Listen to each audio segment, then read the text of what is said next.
All right, so I am super excited to introduce our second speaker of the night.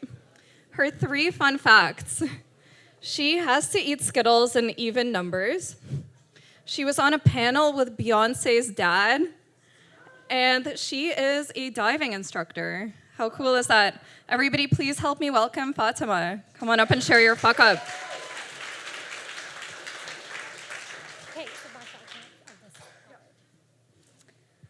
Hi everyone, welcome to Fuckup Nights. I'm so excited to be presenting to you today, especially because as of a few days ago, I didn't think I would be able to make it. I got my eye laser surgery, and you know the 0.001% chance something goes wrong, and they make you sign consent forms? I am that 0.01% chance. But I wanted to be here today to support one of my favorite events of the year and my friend Marcia. So again, I'm really excited to be here. For those of you who don't know me, I'm Fatima Zaidi, and I'm the vice president of 88. We're a tech comms agency based out of Toronto, and we're known to do some pretty controversial marketing campaigns, like Agency or Porn, which is an online microsite where you have to decipher whether the name we give you is the name of an agency or an adult film. It's a lot of fun. I would recommend playing it, but it does have sound effects, so if you plan on doing it today while I'm presenting, I would put it on mute. Outside of sales, there's really only 3 things that I care about. As Marcia mentioned, I'm a very passionate diver. I can talk to you at length about the world's coral reefs. I'm a huge taco enthusiast. I once had somebody send me their resumes with an order of tacos from Taco Bell, and on principle, I had to give them the job. And last but not least, I'm obsessed with Beyonce, as everyone should be. My former team got me a mug with Beyonce engraved in it, and I carry this mug with me everywhere I go.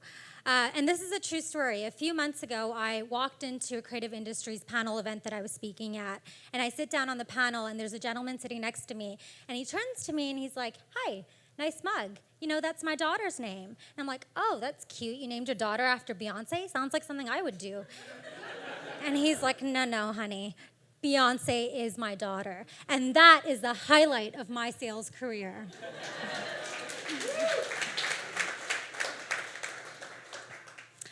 I've made a lot of fuck-ups in my lifetime. I've made a ton of mistakes, but I want to preface this by saying that I absolutely love my job. I wake up every day and I love going into work, and I feel very fortunate to be able to say that today.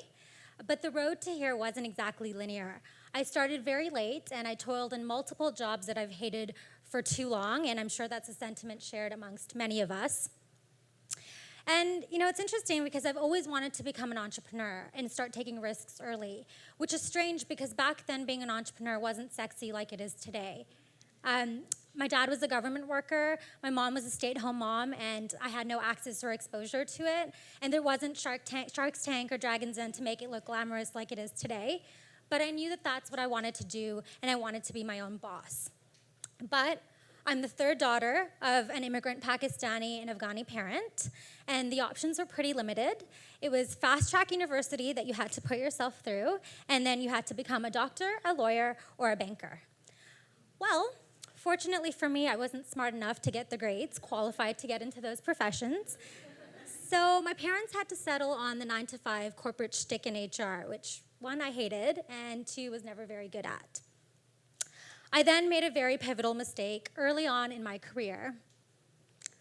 I met someone at work who I started dating, and he was much senior to me, and I did it at a company where it wasn't just frowned upon, it was grounds for dismissal, which they had made explicitly clear. After a year, things naturally went south when he found the next shiny thing, and I started hearing murmurs around the office. I started hearing that people were gossiping about me, and suddenly I found I had nobody to sit with in the lunchroom at the cafeteria. It was like being that unpopular kid in school. And while it takes 2 to tango, nobody blamed or ostracized him. He'd been there for years, and I was the new kid on the block. When it came time for performance reviews, I was told that unlike my colleagues, I would not be promoted because he was not comfortable with me being on his team. So I started applying for jobs elsewhere, and I started applying for those same corporate jobs that 1, I didn't necessarily want, and 2, I knew I wasn't qualified for. But I was so desperate to get out, I took the first job that came my way, knowing in my gut it wasn't a good fit.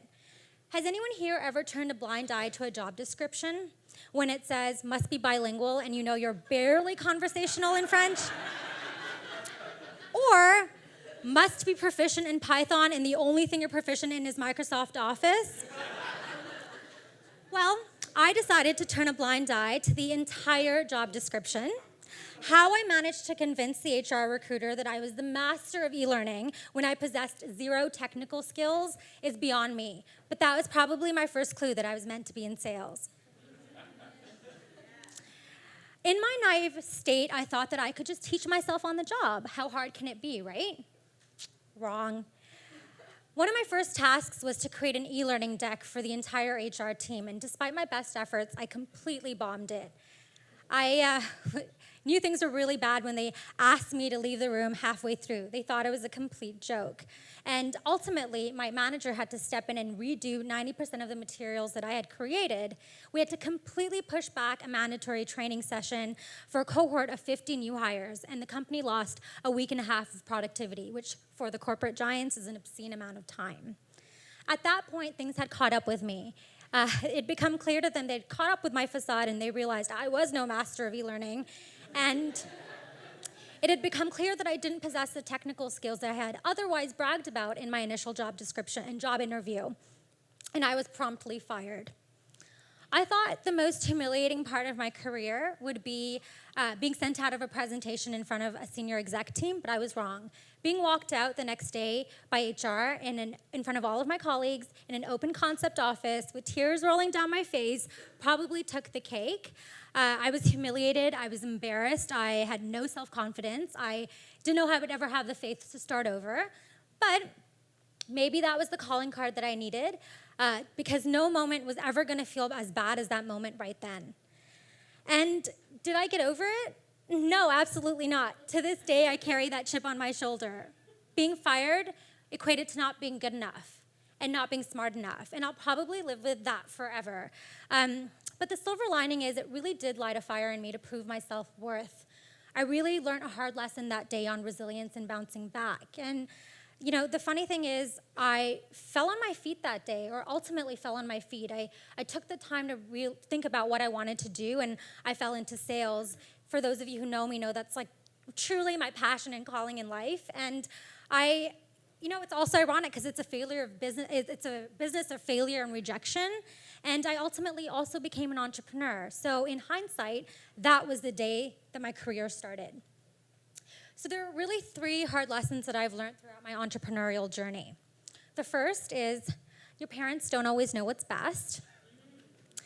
And not always. When your mama tells you not to date that boy at work, she's probably right. But when it comes to your hopes and dreams and what you're passionate about, you should always go with your gut. I really wish I had listened to mine sooner. The second is don't shit where you eat.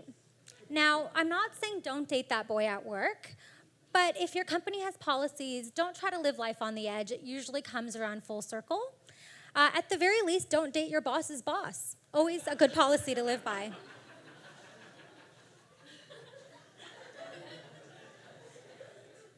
And lastly, I think Darren mentioned this in his presentation too, but if something isn't a hell yeah, it's a no. And I think that's a really good mantra to live your entire life by. Whenever I hire a salesperson, I always tell them the story about me getting fired. Because by making a public spectacle of myself, I allow them the permission to also fail publicly. Because if there's one thing that I've learned throughout this crazy journey, it's that while logic might dictate that failure is something to avoid, it's imperative for us to understand that personal failures are the necessary building blocks to create positive changes in our life. So I just wanted to end today's presentation with a very inspirational quote by someone who I really look up to. I can't read it, so if someone wants to do me the honors of reading it out loud for me. Yep. The reality is sometimes you lose, and you're never too good to lose, you're never too big to lose, you're never too small. Let's give it up for Beyonce.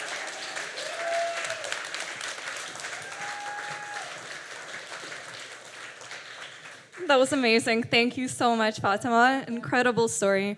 I think it's really interesting. And a lot of people in this community, and I would say like 90% of our speakers, and myself included, have been fired at some point. And I think it's something that we have in common as people who are entrepreneurial. You know, sometimes you're just like not ready to take that step yourself, and it's decided for you. And Yeah, true. I think that happened to you, and it's happened to a lot of people here. And it's really a great lesson to be able to sort of. It sucks. Like, we don't recommend getting fired, but if it happens to you, really use it as leverage to move yourself forward. So Definitely. thank you for sharing those lessons. Let's open it up to some Q&A. Down. Oh, I guess the mic needs to be passed down. So where's your favorite place to dive? Well, it's interesting. There's the favorite place that I've been to date is probably in Colombia, because when I was doing my checkout dive, I saw a hammerhead. But I've dived my whole life to log up enough dives to do this one particular dive in Cape Town, South Africa, which I'm doing in 2 weeks, and I'm so excited. Thank you. What's your view on the coral reef's current condition? That's a really good question. I think it's a really depressive state. I think my favorite places to dive in the world are the places with the most untouched coral reefs. So if any of you have been to Oman, it's actually where I was born and raised. It's a small country in the Middle East. They have the world's best coral reefs because they're untouched. And I think one of the biggest charitable causes that I donate to are places that protect the world's coral reefs and sharks, to be specific. Thank you. First of all, that was really brave and really vulnerable as a Fuckup Night speech, so Thank well you. done. Thank you, Right, Chris. really well, done. your fuck up a few years ago that I watched was also amazing, so I learned from the best. You did a great job. Tell us more about, like, 88 is a really cool company, and what's the favorite part you have about your job right now that you've found a great place to be? Yeah, absolutely. So I often get asked this question, what are you inspired by? And I'm inspired by making money. And that might sound really shallow to some people, but like if you're a salesperson and that's not your answer, you need to find a new calling. And when I say money, I don't just mean filling my own pockets. It's about contributing to a business's bottom line. And that's probably my favorite thing about going into work, is seeing the direct impact I make to a startup. And to tell you a little bit about 88, we're a boutique agency in Toronto that it focuses on tech startup marketing, so Series A, Series B, well-funded startups, and we do PR campaigns. And we're known to really push the envelope with our creativity by doing really controversial marketing campaigns. Agency or Porn was one of many. We've also built a chatbot for the Toronto Film Festival. So instead of navigating through their complicated app, you can actually just have a conversation with a bot to figure out what movies you want to watch.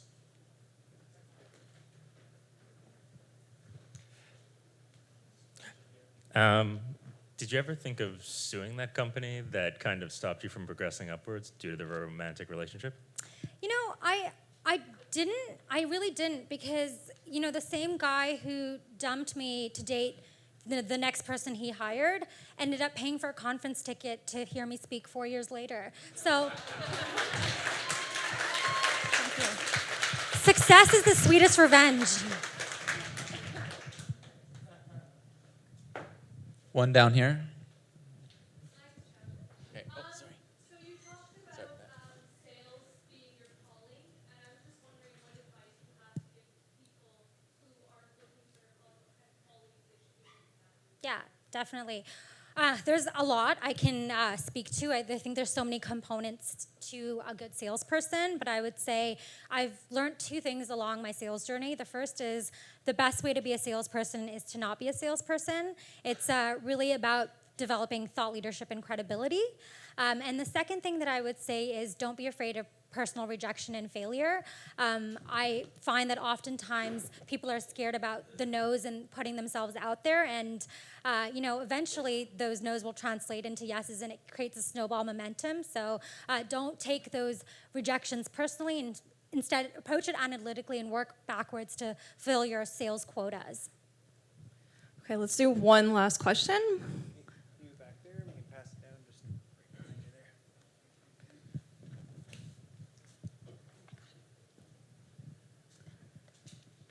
Thank you for sharing those wonderful anecdotes. I can't see. Where are you? Oh, sorry. Oh, there you are. Thank you for sharing those wonderful anecdotes. I know how difficult it must be to share personal failures in a room full of people who are driven to success, so I really appreciate it. Thank you.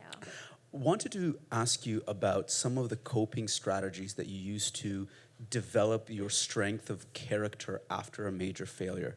What did you do? What did you read? What did you think about in order to allow you to recover and ultimately persevere? Yeah, absolutely. I think that's a really good question, and one that I wish I could put some more thought into because I did a lot. I actually went to see a therapist, and that really helped me along the journey of getting back on my feet because I realized that, the smartest and most successful people, one, see a therapist, and two, get fired or fail in life. And, when you're that young and you get fired, I think it's very easy to fall into the pigeonhole of not realizing that it happens to the best of us, and you think of yourself as like the ultimate failure. So I would say seeing a therapist has definitely opened up my eyes, and I would recommend it to everyone. And the second thing is really I got consumed with wanting to prove my self-worth and wanting to prove everybody wrong. And since that day onwards, I have, done everything in my power to outwork every single person in the room. And, I don't necessarily think that would have happened if I hadn't failed the ultimate humiliation in my career. I'd like to think that I'd still get to where I am today, but I think that definitely sort of catapulted it. And so I think it was the best thing that ever happened to me. Thank you, Fatima.